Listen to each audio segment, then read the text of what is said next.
Salam alaikum. Toujours dans les bases du graphe 7. On a déjà vu une présentation sur le graphe 7 d'une façon générale. Nous avions vu aussi les niveaux du graphe 7, le niveau 1 et le niveau 2. Nous avons vu les règles d'évolution du graphe 7.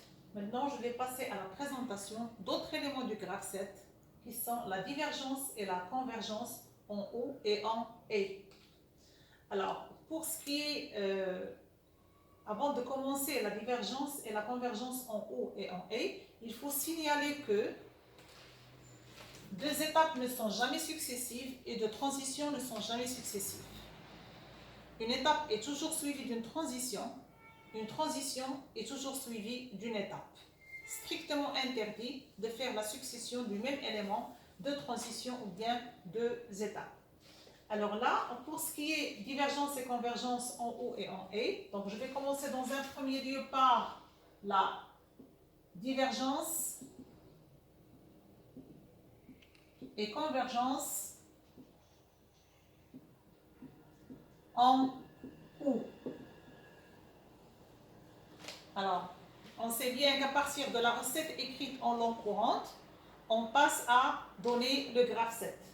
Alors là, à partir d'une étape, donc on est en train de faire la traduction de notre texte à un graphe 7. Sur une étape, à partir d'une étape, donc là on suppose qu'on a fait plusieurs étapes et transitions. Alors là, on ne va plus avoir un graphe 7 sur lequel vous avez étape suivie de transition et transition suivie d'étape. Ce type de graphe 7, quand il se présente ainsi, on parle d'un graphe 7 à séquence unique. On va l'illustrer à partir des exercices. Maintenant, on va avoir une arborescence. Lors de la divergence, en O ou bien en E, on va avoir une arborescence. Ça veut dire que le graphe 7 il ne serait plus à séquence unique, mais il y aurait plusieurs séquences. Alors, ceci va se poser pour ce qui est divergence en O, elle va se présenter à partir d'une étape. À partir d'une étape dans laquelle on a des actions, par exemple, je suis à l'étape 4 et j'ai des actions qui sont fonctionnelles à cette étape, il y a un choix.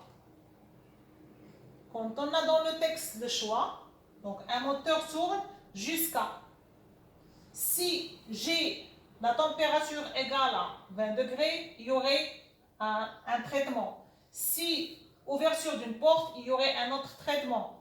Si une autre condition, il y aurait un autre traitement. Donc là, la divergence en haut, elle se présente toujours à partir d'une étape vers des transitions. Là, c'est la divergence en haut.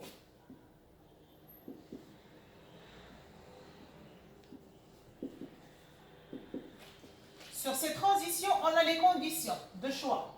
Alors, par exemple, j'ai ici la condition C1, là j'ai la condition C2, là j'ai la condition C3. Donc, à partir d'un traitement, à partir d'un fonctionnement stable de la partie opérative, on a à faire un choix. Si C1, on va faire un traitement différent de si C2, j'aurai à faire un autre traitement, ou C3, on va faire un autre traitement.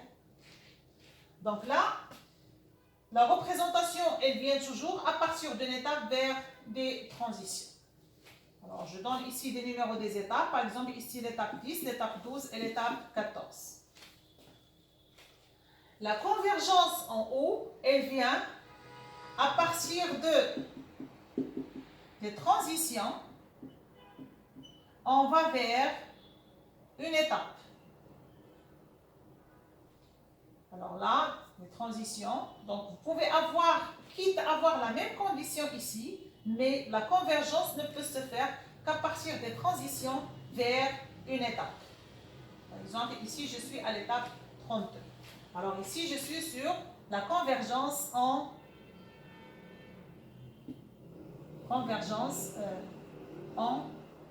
haut. Alors là, c'est la présentation initiale pour ce qui est divergence et convergence en haut. Alors, pour mieux éclaircir, donc vous allez voir que tous les documents qui traitent le graphe 7, lorsqu'ils présentent la divergence et la convergence en haut, il la traite sur 3 arbres.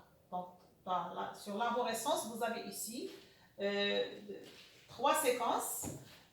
Tout simplement parce que le chiffre 3, il représente de 2 jusqu'à l'infini. Ça veut dire que je peux avoir une divergence sur 2 séquences, comme je peux avoir une divergence sur 3 séquences ou bien sur une infinité de séquences. Alors là, pour le contesque, là c'est un O c'est un O, mais quand est-ce qu'on fait le choix entre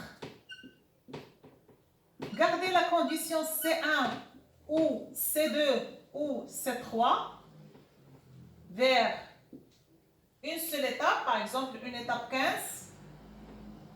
okay, et faire la divergence. Donc ici, là, cette structure du graphe 7, elle est différente de celle-ci. Et bien sûr, tout ce qui détermine le squelette du graphe 7, c'est le texte. Alors, quand est-ce qu'on peut faire la divergence? Quand est-ce qu'on garde sur une même condition C1 ou C2 ou C3? Tout va dépendre du traitement qui va suivre. Si j'ai C1 ou C2 ou C3, j'ai un même traitement, je garde ici un graphe 7 à séquence unique. Je dis si la condition 1 se présente ou la condition 2 se présente ou la condition 3 se présente, je vais faire le même traitement, il n'y a pas de changement. Je reste sur un graphe 7 à séquence unique. Par contre, si le texte précise, si j'ai la condition C1, je vais faire un traitement. Ici, je suppose traitement 1, différent du traitement 2 pour lequel, si la condition C2 se présente, différent du traitement 3 pour lequel la condition C3 se présente. Je dois faire l'arborescence, je dois passer à un graphe 7 qui permet la divergence. Alors, autre chose à dire sur cette divergence en haut, quand je pose des conditions ici C1, C2 et C3, le O présenté sur le graphe 7 n'est pas exclusif. Qu'est-ce que ça veut dire, n'est pas exclusif? Ça veut dire, si par exemple cette étape est active, quand je mets ici C1, C2, C3, il y a une attente.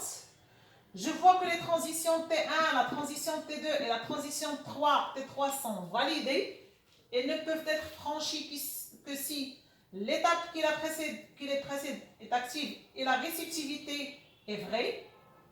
Maintenant, les 3 transitions sont validées. Si jamais j'ai simultanément C1 et C2, les 2 transitions seront franchies, d'après la règle numéro 4 du graphe 7. Si j'ai C1, C2, C3, les 3 transitions seront franchies et par la suite, j'aurai les 3 traitements à la fois.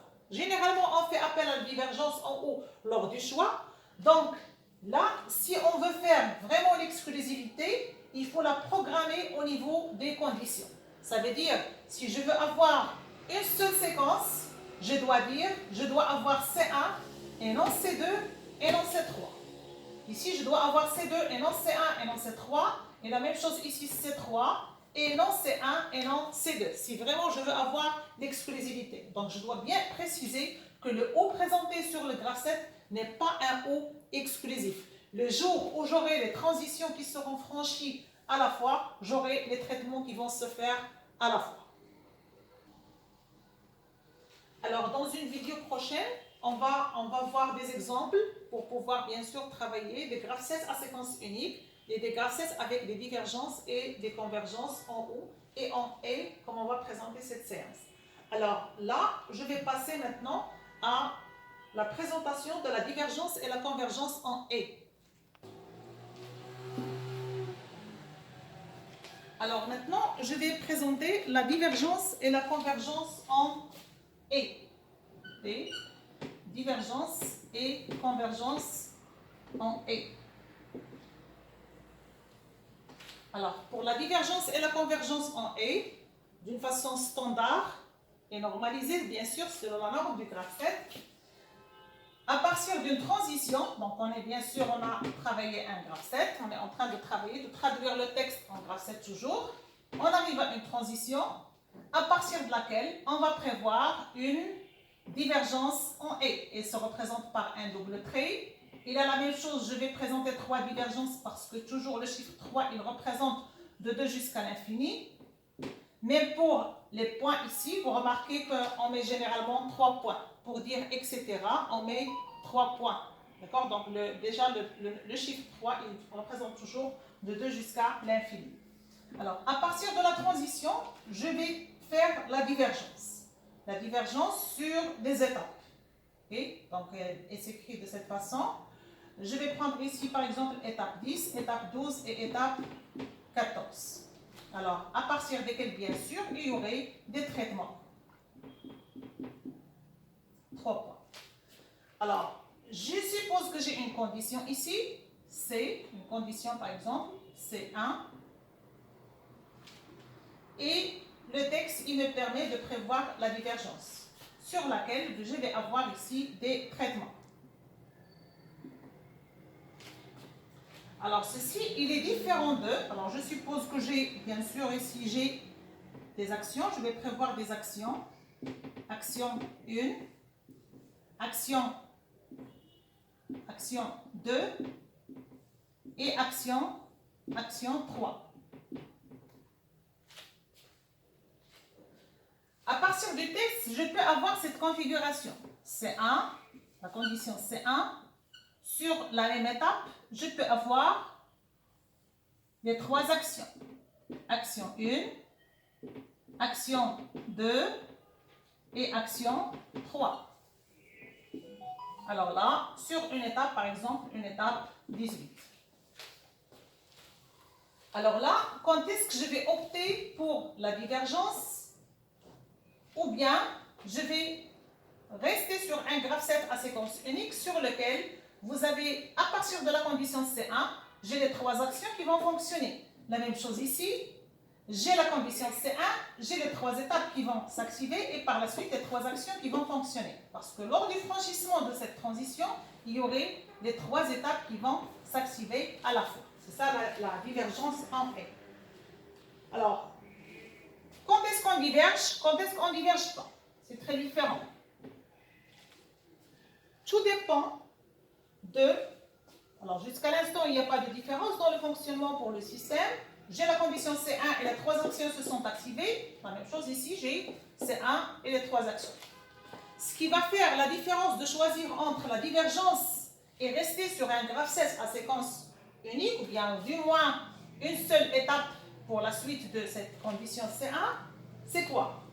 C'est les conditions qui vont venir, les fins d'action. Si l'action 1, elle va s'exécuter jusqu'à une condition, par exemple C2, et l'action 2, elle va s'exécuter jusqu'à une condition C3, et l'action 3, elle va s'exécuter jusqu'à une condition C4, et j'ai les conditions qui sont différentes. J'ai C2 différent de C3 et différent de C4. Là, je dois prévoir la divergence. Donc, en lisant le texte, une condition, 3 événements trois traitements vont se faire, s'exécuter, et là, tout dépend de la fin de l'action. Si vous avez, les actions vont s'exécuter jusqu'à la même condition de fin, je vais rester sur ce graphe 7. Un graphe 7 avec une étape dans laquelle je vais mettre les 3 actions. Donc, on prévoit la divergence quand on a, bien sûr, il y aurait plusieurs traitements qui vont s'exécuter d'une façon simultanée et il y aurait des fins qui sont différentes au niveau des actions.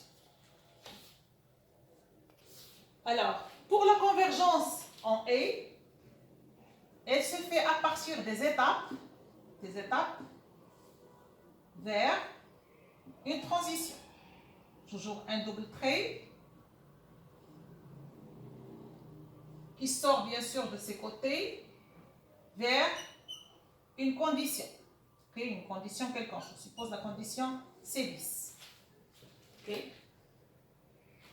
Alors, on ne peut pas avoir l'inverse. Donc, toujours la convergence, là, je n'ai pas noté. Ici, je suis sur une divergence. divergence en A. Et là, je suis sur une convergence en A. Bien sûr, je dois avoir ici des numéros des étapes. Par exemple, ici, je suis sur une étape 20, par exemple. Et là, je suis sur 22. Et là, je suis, par exemple, sur 24. Alors, c'est ça, la convergence en A. Alors, il y a des choses qui se présentent typiquement sur la convergence en A. C'est que, généralement, vous avez ici des étapes qui se présentent vite. Alors, comment ça? Je peux avoir ici un premier traitement qui va avoir sa fin, par exemple F1, un deuxième traitement jusqu'à une fin F2, un troisième traitement, par exemple, jusqu'à une fin F3. Et là, si un traitement termine avant l'autre, il doit l'attendre. Ok? Donc, je peux dire, par exemple, une recette pizza, que je dis toujours pour mes élèves. Là, il y a une rangée qui va présenter, qui va préparer la pâte, une rangée qui va préparer la sauce tomate et une rangée qui va préparer les ingrédients. Et à la fin, ils vont rassembler. Alors, si une rangée termine avant l'autre, il faut qu'elle attende. Alors, l'attente, elle va se faire sur une étape vide, où il n'y a pas d'action. Donc, si ce traitement, il se termine en premier lieu, il y aurait cette étape qui va s'activer. Notre traitement, il est encore sur une étape, entre l'étape 12 et l'étape 22. Celui-là, il attend. Quand les trois étapes sont actives, la transition maintenant, elle est validée. Elle ne peut être franchie que si la condition est vraie. Autre chose qui se présente encore sur la convergence en A, c'est que généralement, vous avez cette condition, c'est la fin des traitements. Alors, si vous avez cette condition à la fin des traitements, c'est déjà vérifié. On n'a pas à mettre ici F1 et F2 et F3. C'est déjà vérifié. Donc, ça serait un encombrement, ça serait une perte de la mémoire. Il vaut mieux mettre ici, au lieu de F1, F2, F3, vaut mieux mettre un 1. Vaut mieux mettre ici le 1. Qu'est-ce que ça veut dire 1, 1? Une transition égale à 1. C'est une transition pour laquelle la réciprocité elle est toujours vraie. Dès qu'il est validé, elle est franchie. Ça veut dire que lorsqu'il y aurait le système, lorsqu'il arrive à ces étapes-là, la transition, bien sûr, elle est égale à 1. La transition, elle serait franchie. La réciprocité, elle est égale à 1. Donc, lorsque vous trouvez le 1 sur une transition du graphe 7, ça veut dire que c'est une transition pour laquelle la condition elle est toujours vraie. Pour qu'elle soit franchie, il suffit qu'elle soit validée.